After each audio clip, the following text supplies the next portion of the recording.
tardes, amigos de Punto de Corte, bienvenidos a su programa Desencadenados, el espacio donde ustedes y yo vamos a abordar y analizar la situación de derechos humanos en el país contado por sus víctimas, familiares y organizaciones no gubernamentales. Recuerda que tienen a su disposición nuestro portal web puntodecorte.net para ampliar toda la información y también pueden seguirnos por todas nuestras redes sociales como Punto de Corte TV. El tema de hoy, la trata de personas, pero en este caso, los menores que son reclutados en el país por el crimen organizado. Vamos a ver de qué se trata.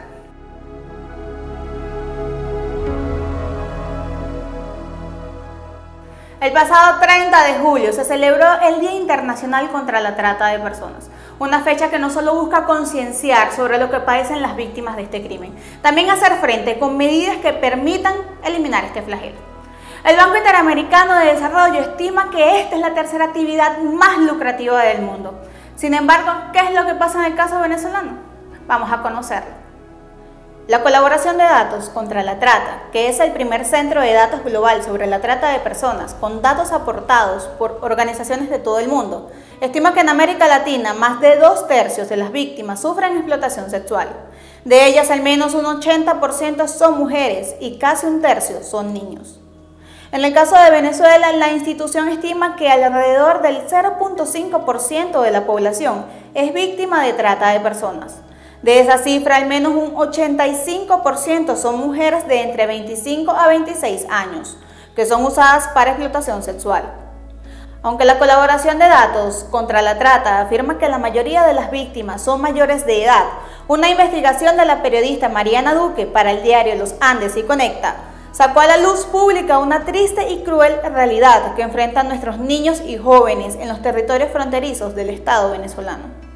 Los infantes venezolanos se ven reclutados por redes criminales para usarlos como arrastradores, es decir, para captar a otros menores y llevarlos a base de engaños a la frontera con Colombia.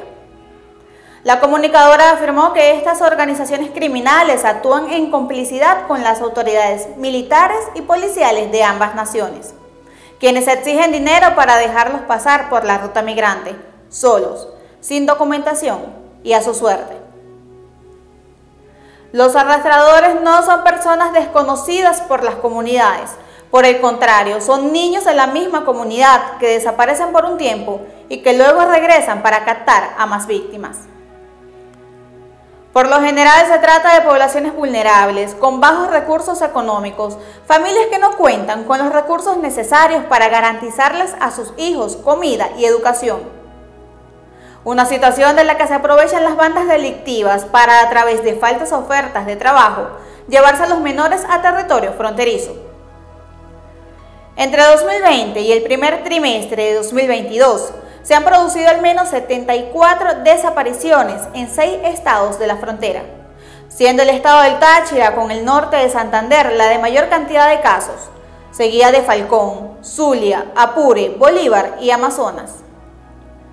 La Organización Internacional para las Migraciones afirmó que es fundamental contar con una perspectiva integrada por todos los estados para hacer frente a este flagelo que golpea al mundo.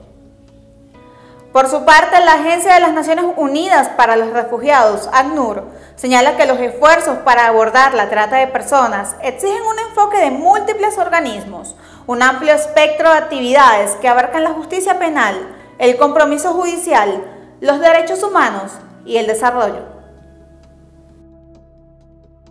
Y a propósito de este tema, vamos a comentarles a ustedes qué es lo que dispone la Declaración Universal de los Derechos Humanos. Artículo 3. Todo individuo tiene derecho a la vida, a la libertad y a la seguridad de su persona. Artículo 4. Nadie estará sometido a esclavitud ni a servidumbre. La esclavitud y la trata de esclavos están prohibidas en todas sus formas. Artículo 5. Nadie será sometido a torturas ni a penas o tratos crueles, inhumanos o degradantes.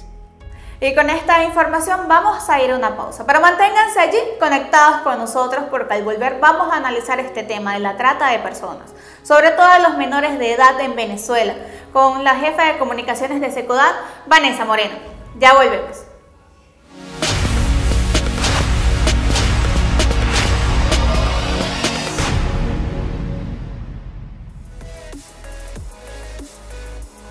Con Punto de Partida, nosotros queremos desde toda la plataforma comunicacional de Punto de Corte hacer énfasis en los temas que van a marcar la semana desde el punto de vista de la noticia, la información política, económica y social. Acompáñenos todos los lunes a partir de las 12 del mediodía, Punto de Partida por toda la plataforma comunicacional de Punto de Corte.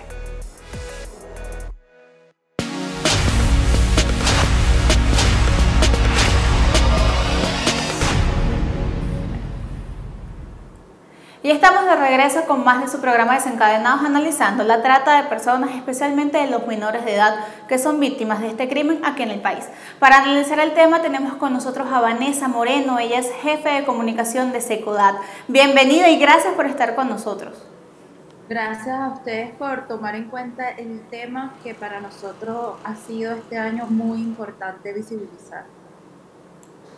Gracias a ustedes por la disponibilidad. ¿Qué información nos tienen sobre este crimen aquí en el país?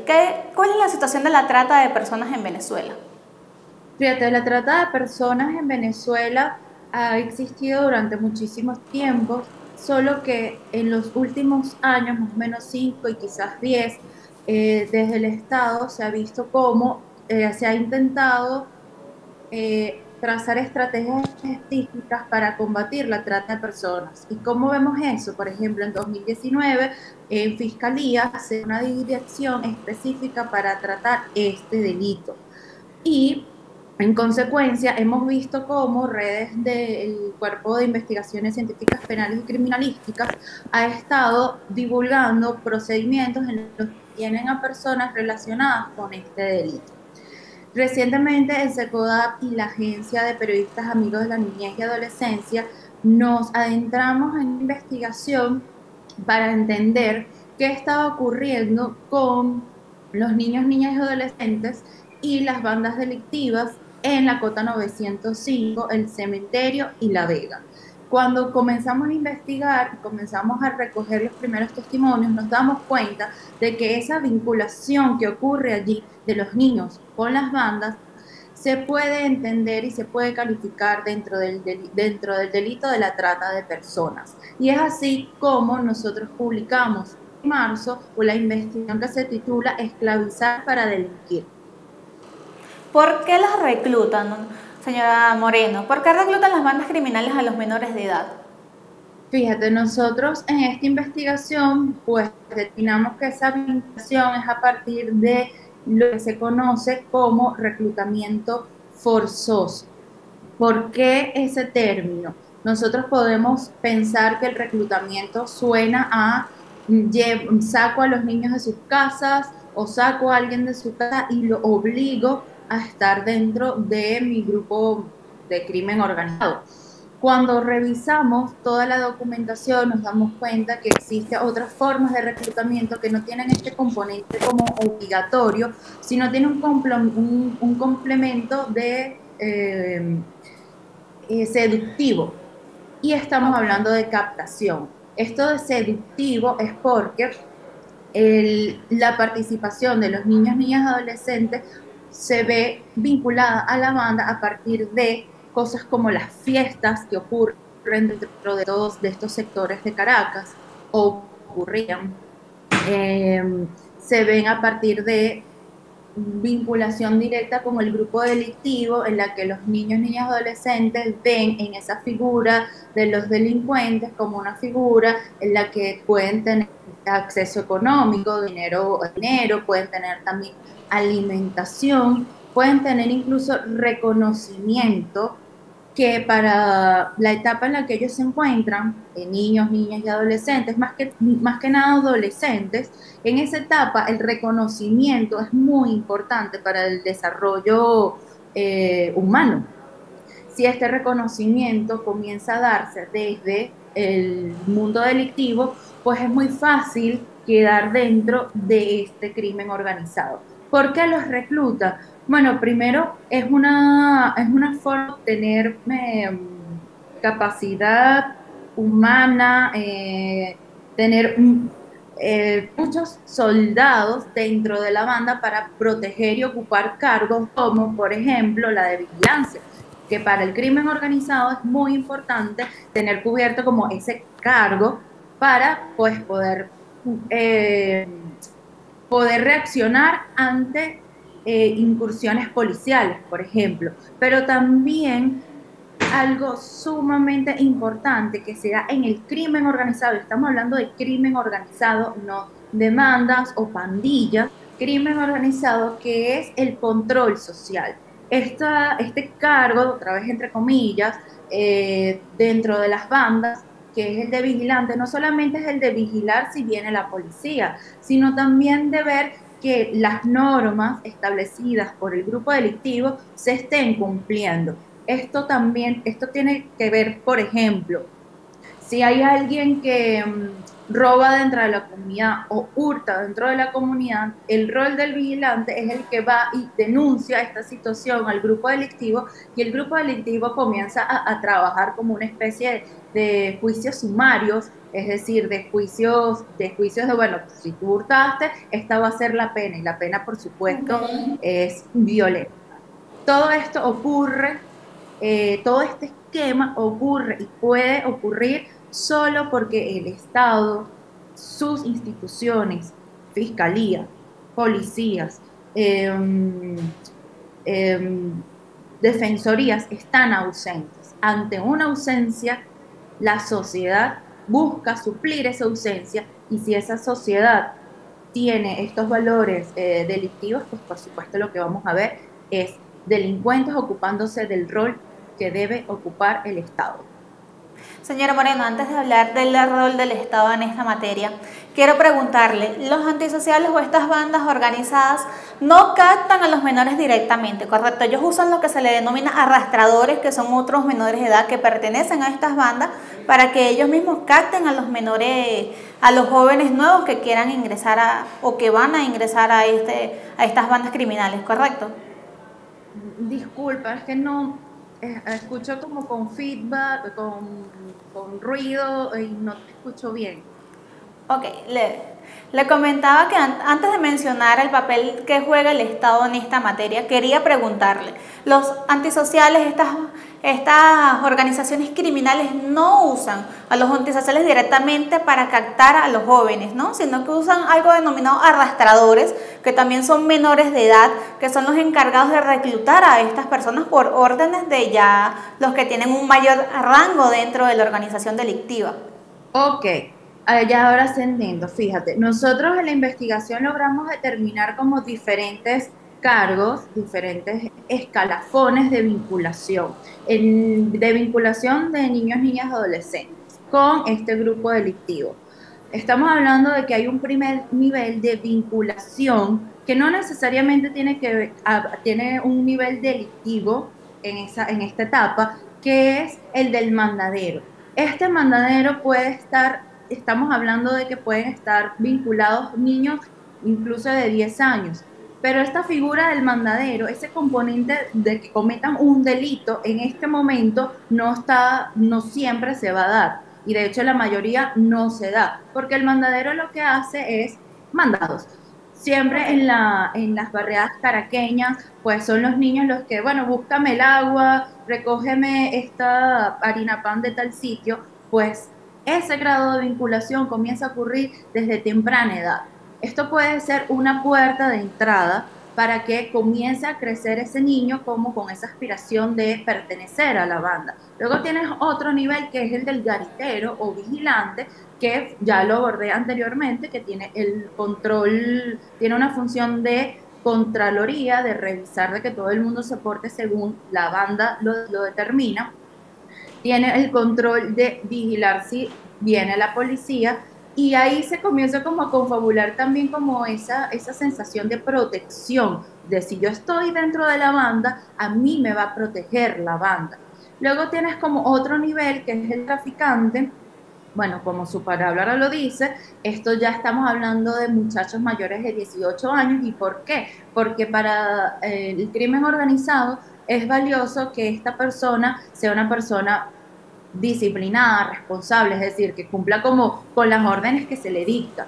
Y por tanto, en la etapa de la adolescencia quizás eso no está todavía muy sustentado, muy basado, ¿ok? Luego tienes el último, que es el malandro, y por supuesto, por todo lo que tiene que ver la rapidez con la que se mueve el mundo delictivo, muchos ya sabemos que la violencia ataca primero o afecta primero a los jóvenes. Entonces aquí estamos hablando nuevamente de mayores de edad, porque necesitas tener como unas características, disciplina, además que tengas poder como de negociar, pero además también de ejercer la violencia. Y eso, pues ellos valoran qué ocurre en esta etapa avanzada de edad. No hay, o sea, la mayoría de los muchachos que llegan a este punto, pues mueren temprano, porque la violencia en Venezuela es una afectación que vive en la juventud, ¿ok? Ahora, cuando me hablas de cómo se incorporan los niños, niñas, adolescentes a los grupos delictivos, me hablaste de la figura del arrastrador. Nosotros pudimos revisar eh, dentro de los testimonios que recolectamos que esto no necesariamente ocurre con un adolescente, puede ser con un joven, puede ser Ok. incluso con una mujer. Hay un testimonio de una mujer que es como la que va seduciendo a nuevos integrantes, ¿ok? Seduciendo nuevamente porque no es obligado, o sea, no es una cosa que yo te secuestro y te privo de que estés con tu familia y te vas a venir conmigo. Es como de poquito a poquito te voy dando comida porque sé cuáles son tus necesidades, te voy ayudando con, bueno, tú quieres ir a la escuela, yo te voy ayudando con eso, tu casa necesita un techo nuevo, yo te voy ayudando y te van seduciendo y así tú ves dentro de las posibilidades que esa es una posibilidad de sobrevivir en este contexto económico, social, que está tan ausente de instituciones legales, ¿ok? Ese es el contexto. Ojo que no ocurre directamente como, bueno, de uno a uno, no. Tienes un contexto social y económico que Ujú. ayuda a que este fenómeno ocurra en Venezuela. Nosotros lo hicimos en Caracas, pero estamos seguros que en otras regiones del país está ocurriendo lo mismo, sobre todo en sectores como Bolívar, por ejemplo. Doctora Moreno, habla de las necesidades, habla de la ausencia de las instituciones del Estado. ¿Qué han dejado de hacer las instituciones del Estado para que este flagelo se incremente? Fíjate, yo creo que aquí antes de responder tu pregunta directamente, yo creo que es muy importante que nosotros le dejemos al público el concepto de la trata de personas, porque lo tenemos muy vinculado con llevarse a una niña a otro país, ¿verdad? Y prostituirla. Pero fíjate que la trata de personas, el concepto base es que sean captados por grupos delictivos organizados, que haya una relación de abuso de poder, que además se aprovechen de la vulnerabilidad. Fíjate que te hablé en la pregunta anterior de todo el componente económico y social, aquí lo estamos viendo, se aprovechan de la situación de vulnerabilidad y los hacen cometer trabajos o servicios forzados. Todo eso lo hemos visto que ocurre en La Cota, La Vega, el cementerio, cuando sabíamos que estaba el crimen organizado allí establecido. ¿Por qué te digo cuando esto estaba establecido? Porque en julio vimos un procedimiento policial en el que nos dijeron que se había desmantelado la banda. Y nos dijeron porque sabemos que hay participación, hay todavía como algunos miembros de esa banda que están allí todavía en esta comunidad. Pero el crimen organizado no solamente es que haya una persona delincuente, que esté organizada, que tenga pie de ataque, que tenga armas, que tenga acceso a dinero, que tenga control sobre negocios ilícitos como la droga, eh, tiene los componentes. Ahora, tu pregunta. Creo que el Estado, vamos a ir desde la parte social, ha dejado de lado o ha dejado de atender necesidades básicas como es la alimentación. Ha dejado de atender necesidades básicas como es el tema de la salud. Ha dejado de atender necesidades como programas de atención a los adolescentes y juventud. ¿Qué opciones de vida puede percibir un adolescente o un joven que viva en estas comunidades donde ir a la escuela a veces es tan difícil porque no hay transporte público que los pueda llevar hasta allá? Cuando llegan a su escuela, entonces tienen docentes que están desbordados psicológicamente por toda la situación económica que se vive en el país y quizás no les brindan una atención especializada y de calidad y de calidez, porque ellos mismos están embotados de un contexto económico que no les alcanza ni siquiera para poder cubrir sus necesidades. Tienes escuelas además en las que no hay insumos. El programa de alimentación, esa promesa del programa gubernamental, no llega realmente de calidad y de cantidad a las escuelas. Luego sales de tu escuela y cuando vas a casa no tienes oportunidades de recreación, no tienes oportunidades de tener un hobby educativo, por ejemplo, un fútbol, una academia de fútbol, una academia de danza. No tienes capacidad de relacionarte con tus pares a partir de una propuesta educativa saludable, ¿no? Esa ausencia la tienes, pero luego tienes la parte ya institucional y penal. Cuando ocurre un delito dentro de estas comunidades, lejos de pensar en que van a ir a denunciar a la policía, están pensando en que van a ir a denunciar al grupo delictivo. Es decir, no hay creencia real en que las instituciones del Estado te puedan resolver situaciones violentas como robo, maltrato infantil. Incluso hubo una anécdota en este punto en la que el grupo delictivo sanciona a un padre por maltratar a su hijo. Y llama la atención que sea el grupo delictivo quien lo sancione, cuando el Estado es el que debe estar vigilando que la protección de los derechos de los niños ocurra incluso dentro de sus mismas casas. Es súper interesante haber visto cómo un grupo delictivo puede tomar completamente el rol del Estado en instancias hasta incluso en el tema familiar. Regresando, no hay creencia en que una denuncia pueda llevar a la justicia, y finalmente no hay creencia de que la policía, que es el primer contacto que tienen las comunidades con el Estado, sea un organismo justo, apegado a la ley. Más bien hay un concepto de que la policía pues es el generador de violencia dentro de la comunidad. Señora Moreno, y en todo este contexto que usted menciona de impunidad, de falta, de déficit en los servicios públicos, especialmente de la alimentación y los niveles de educación, ¿qué se puede hacer? Ustedes de Secodat, ¿cuáles son sus recomendaciones? Mira, hay mucho camino que hacer. Yo sé que acabo de pintar un panorama terrible en la que probablemente un ciudadano se sienta de manos atadas y se sienta y yo no tengo nada que hacer. Pero fíjate lo que nos encontramos. Como hay organizaciones sociales dentro de la misma comunidad que están pendientes, por ejemplo, de hacer actividades recreativas para los chamos. Están pendientes del tema alimenticio, comedores alimenticios dentro de sus comunidades.